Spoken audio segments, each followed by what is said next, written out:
One Question is designed to give subscribers valuable insights on how executive leaders in college athletics think about key issues on their respective campuses, in their departments, or within their leagues and conferences.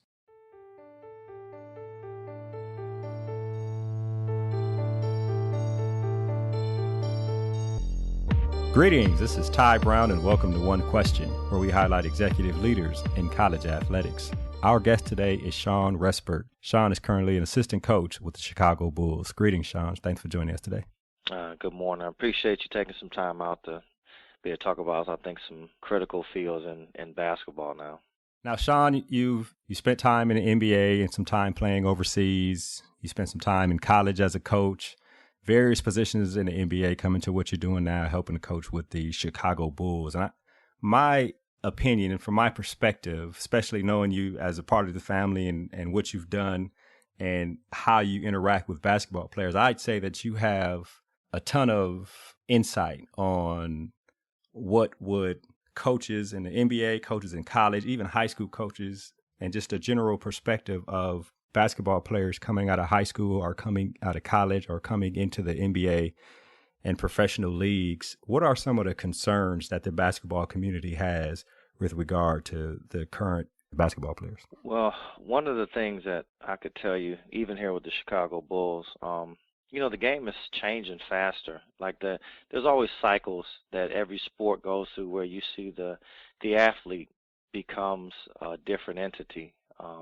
Whether you're dealing with the size of an athlete, the age of an athlete, the endurance or length of a career of an athlete, like all of that affects coaching and how you are teaching the game. I think the thing that we see now, the biggest impact is, with social media and the awareness of I think the player has a better, probably even a quicker awareness of who he is or who he's perceived to be in the sport. It creates a quicker inflated ego about who his role. And I think the one thing that we try to do from our perspective in the game right now is try to hammer home the idea of being like a role player. I think when players stayed in high school for 4 years at the same school, when players were in college for 3 or 4 years, you had a chance to see yourself grow within a role and maybe even grow outside a role, become a bigger figure inside the whatever system that you're playing in. But now I think we have to do a better job understanding that the kids' perception of themselves is growing faster than you can get the role to grow. And so when they start to growing outside of the role that you have for them in their own minds, you're fighting kind of this time capsule that seems to put your team. It's not even the player at concern. You're putting the team in concern because the player he thinks he's ready for a bigger role, and maybe he is, but the team hasn't grown enough for that role to grow with the team. So I think I would just always, like for us, we try to glorify the true role player, the guy who just does the little things, the guy who is a guy that's more of a specialist than a guy who assumes to be a star. I think one of the biggest things that I've tried to take guys who come into our system, and what I've done for years now, is I've tried to tell a guy I think social media allows student athletes and young players to be a celebrity before they're a star. Because when you're a star, you are a celebrity. And being a star, the only way to become a star is you have to, within your peers will validate you as a star, because those are the people that are playing against you or working with you or, competing against you. And those are the people who deem you as like a star player. But when the validation comes from the outside of the field that you're working in, as a basketball player, if it's the fans that's telling you you're a star, it's a little bit different than your teammates telling you and your coaches telling you or your opponents telling you that you're a star. When they tell you you're a star, you're an absolute star. So I think that's what I try to look at the role player is, like, let's glorify him a little bit more, because the work that he has to do with staying within his role of the team, and maybe what is perceived as a diminished role is going to be like the biggest factor and seeing whether guys make a successful transition from growing from a small seed into a bigger plant.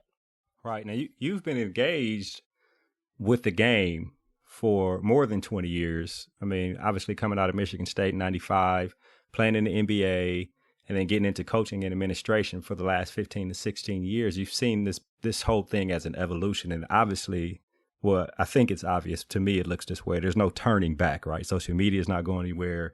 These guys are transferring.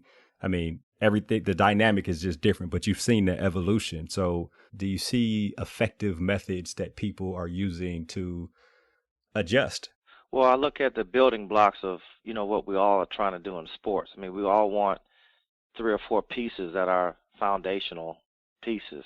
And I think you have to be content with what your role is and play the role out. I think it takes more discipline for athletes to understand that they could always do more, but they put value and put a lot of pride in, doing some things that whatever this limited role is, just put pride in that. I think that helps a great deal with taking this big project, having all of these players that come from so many different backgrounds and so many different coaching philosophies, and to have to hit restart, when you come into a new system. Now, if you need to play a bigger role, you're capable, but you're going to stay within your frame, within your area until called upon. I think that's the hardest part about, I think in our world as a pro athlete, is getting these guys to concede. And a scenario I always say, if you put 3 20-point scorers on the same team, do you think that you can average 60 points a game minimum because you got 3 different 20-point scores?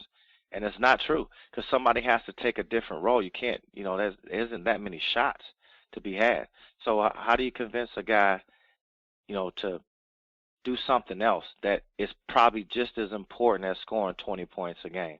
I think one of the things I'll always, go down to saying is, when you're done playing your career and you call up your teammates and they do a survey about, whether you were a good teammate or not, or whether they enjoyed playing with you and having an opportunity to experience the game with you, would most of those, majority of those players have enjoyed that experience?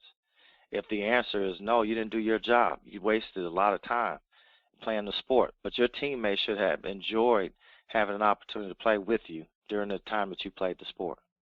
Right. What you're talking about, part of what you're talking about sounds like, for a technical term, almost roster management, right? I mean, you want to make sure you're bringing quality people into the organization, and that goes for college and when you talk about in the pros. Your experience, have you seen people who do that well? What is your experience with that over the last 15 to 16 years?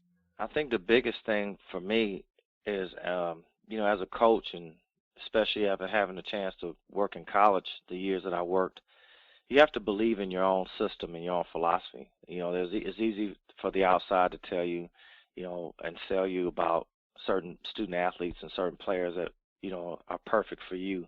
But you have to keep in mind, like every parent and every coach that is, marketing their player, they're not looking at the whole. They're looking at the piece. And it certainly would be a great piece for their son or their player that they coach to be able to get into school and be able to get into the system that, that fits for somebody else. But the comparative analysis, you have to be very careful about, if a guy that averaged a certain number of points in the system, doesn't mean that when he leaves that the 20 points are there for the next guy. That, every player has its own unique thumbprint about what he can do in a system. Now, a great coach will morph the system just enough to take advantage of the player's, abilities, because one guy's ability is going to be different than another. But to me, the aspect that we have to do a better job of is just believing in our system, and that everybody won't agree, and it's okay. It's okay that everybody won't agree to it. But if you don't believe in your own philosophy and your own system, sometimes you're grabbing players that it's easy to look at scoring as like the new sexy, and it is.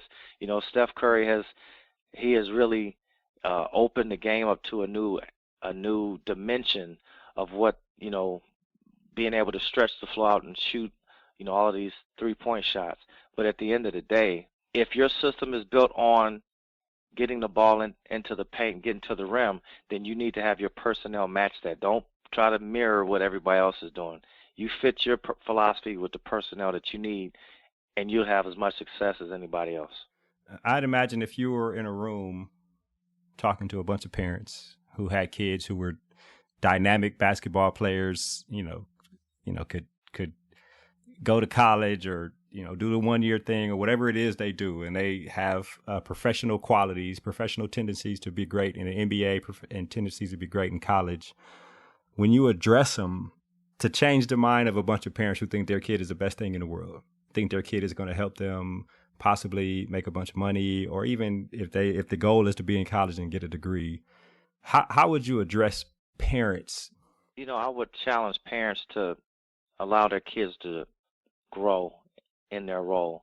Like if they think of basketball as a gateway and a tool for life, you know, like I said, glorify the small role. The person that we come to work, and sometimes I get here earlier in the mornings, and there's a staff that comes in here and makes sure that the offices are cleaned, and they come in and pick up the trash, and they are wiping things down. Like that's just as important as when I'm on the sideline trying to get my players to run the right play. Like everybody has a role to play in order to make this whole thing work.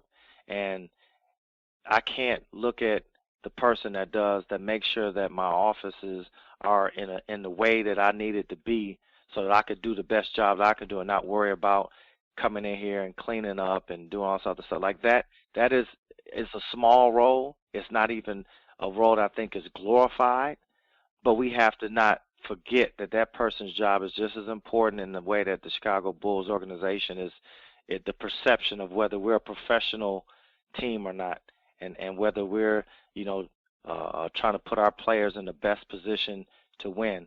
That little role is just as important as the CEO at the top. If somebody don't do their job, then it's going to come loose at some point. Somewhere it's going to come loose, and somebody's not going to enjoy that experience of being a part of the Chicago Bulls organization. I think that's what we have to do. Let's not forget that everybody has this role to play, and although it might not get the publicity or get the impact every day, being able to be seen by the general public, I think I would challenge parents to get their kids, the student athletes, to play these small roles, because that's what you're going to need when you transition out of basketball. When you go get a normal job in a career, you're going to start off at the lower end. You're not going to get off at the high end. You have to start at the lower end and work your way up. If you are humbled in that process and continue to work hard and not try to force things on people, you'll find yourself in really good situations in no time. So I don't want to feel like you can't, utilize technology and social media now, but you do need an ability just to grind down and put in some real time and see yourself like mature in your role, grow in time. And understand that there's value in that process, right? The step-by-step Absolutely. maturation. I'll ask one more question here. One final question. During your time working in the league, right, as assistant coach, and you did some things in operation, done some things with player development, do you ever hear from or talk to college coaches about their guy? How's my guy doing up there in the league? Or, hey, tell me about managing this guy, and he played for you or something like that, or anything. Is there an interaction there with college coaches on specifically how guys are doing now that they're in the NBA? I think the biggest thing I want to do is when I speak to their guys, I try to convey a message that, are these guys good locker room guys? Our turnover rate is so fast. We have so many younger players now in the NBA with one and dones and two and dones. I think it's the maturity factor. Like for me, the first jobs that a lot of us had growing up were, we had paper routes. We worked at fast food chains. We did kind of odd jobs. We cut grass in the summer. It was very, you had to have an ability, I think, to be a little more creative, getting out and actually be assertive to get out and earn some money. In the 60s, 70s, and 80s. I think now the way that we've transitioned into the basketball and sport world being such a sports specific thing, I think it kind of hurts. Like a lot of the kids, their first paycheck says the three letters. It's either NFL or NBA or whatever, MLB. This is their first job. And so they're making these mistakes that we all made back when we were, when we were late for our jobs or didn't do a good job, you know, we're cutting the grass or putting the paper out on time. We had to hear about it then, and there was a little bit of threat of understanding we could lose our job because of our professionalism or lack of being professional. I think then you start to grow and understand in that role going into your next job that you knew you couldn't show up late. You couldn't, call in and the day that you're supposed to be there and say you're not going to come, calling in sick like that. Those things didn't matter. When they put you on a schedule, you had to abide by the schedule. I think now these younger players and younger athletes they make some of these mistakes early on because they don't know, but it's the team that gets hurt in the end because they don't realize, are we capable of running a team when we have players that show up late for practices, for shoot-arounds, for games, for flights. Like these are things if you really loved and was waiting for an opportunity to finally make it to the big leagues and be a professional, these are things that should never go wrong, ever. You should be the first one at the gym. And everybody, there's no perfect basketball player, but the time of learning to be a professional, learning to understand where you fit in this sport. You may have been a superstar at every level that you played at, but when you get here, you may only be needed to be a role player, but winning is the secret ingredient. I would give me a winner before you give me a talented person any day, because a winner can understand he's probably already done multiple roles in order to create a winning atmosphere. I'll take that before I take a talented player at any time.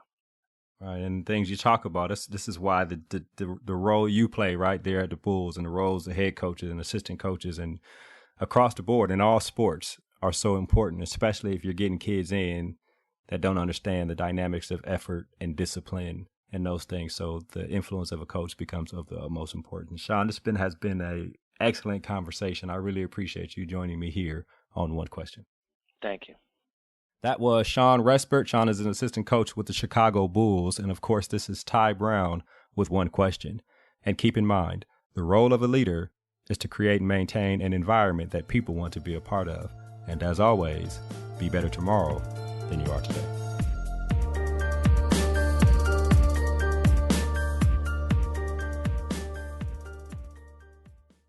This episode of One Question is produced by Spades Media Group, solving problems using creative leadership.